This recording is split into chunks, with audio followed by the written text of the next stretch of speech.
लोग कहते हैं कि महाराज जी जीवन में खुशी कहाँ मिलता है। महाराज जी जीवन में खुशी कहाँ मिलता है।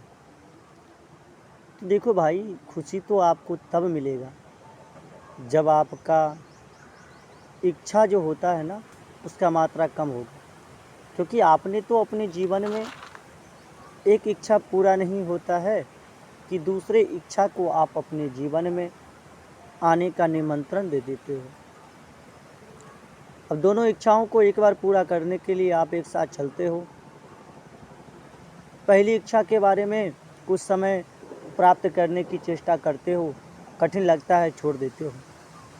दूसरी इच्छा के बारे में आते हो, फिर से परिश्रम करते हो, कठिन लगता है, छोड़ देते हो, नहीं पूरा होता है।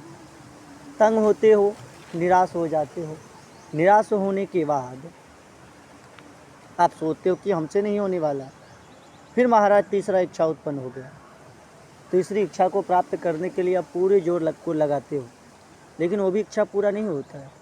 अंत में आपने जो प्रथम इच्छा को पूरा करने का जो सोच उद्देश्य अपने मन में धारण किया था, वह उद्देश्य आपको बोलता है कि हम स्वतः ही आपको प्राप्त हो जाएंगे, और हो जाता है प्राप्त।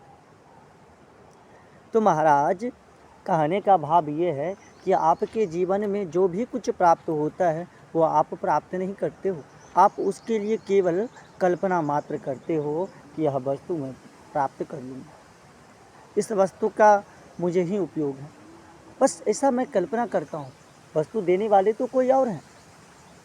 भद्रं कर्णेभिः शृणुयाम देवा भद्रं पश्येमाक्षरभिः। हम लोग तो केवल सोचते हैं कि यह घर को जो है, इस बंगले को जो है मजबूत बनाएंगे, इस बंगले को और सुंदर बनाना है, बस कल्पना करते हैं। क्या महाराज मुझे पता है कि कल के लिए उस बंगले के और अच्छे बनाने के लिए हम जीवित रहेंगे, कि कल उस अवस्था में हम रहेंगे, क्या हम कल उस योग्य रहेंगे? वो तो प्रभु पे छोड़ा जाता है, वो तो प्रभु जाने कि आने वाला क्षण हमारा किस प्रकार का होगा। इसीलिए हर एक क्षण जीवन में सब कुछ करें, सत्य की राह पे करें, धर्म युक्त कर्म को करें। जीवन में कभी अशांति और क्लेश आएगा ही नहीं आएगा।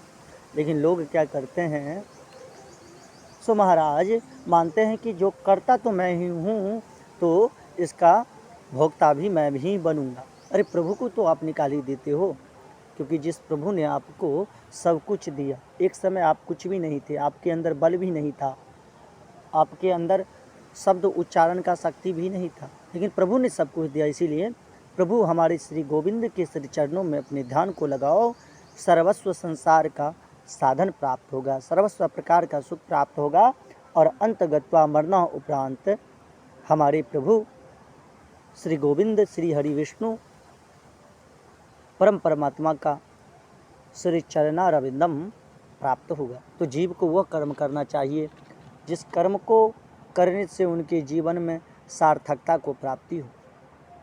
इसीलिए जीवन में सत्कर्म करें और प्रभु नाम रस से जुड़े रहें और प्रभु भक्ति से लगे रहें, सर्वस्व प्राप्त होगा। निर्धनम नाशम धनम प्राप्तम सर्वस्व सुखम प्राप्तम स्वतः कर्मेण कुर्मः।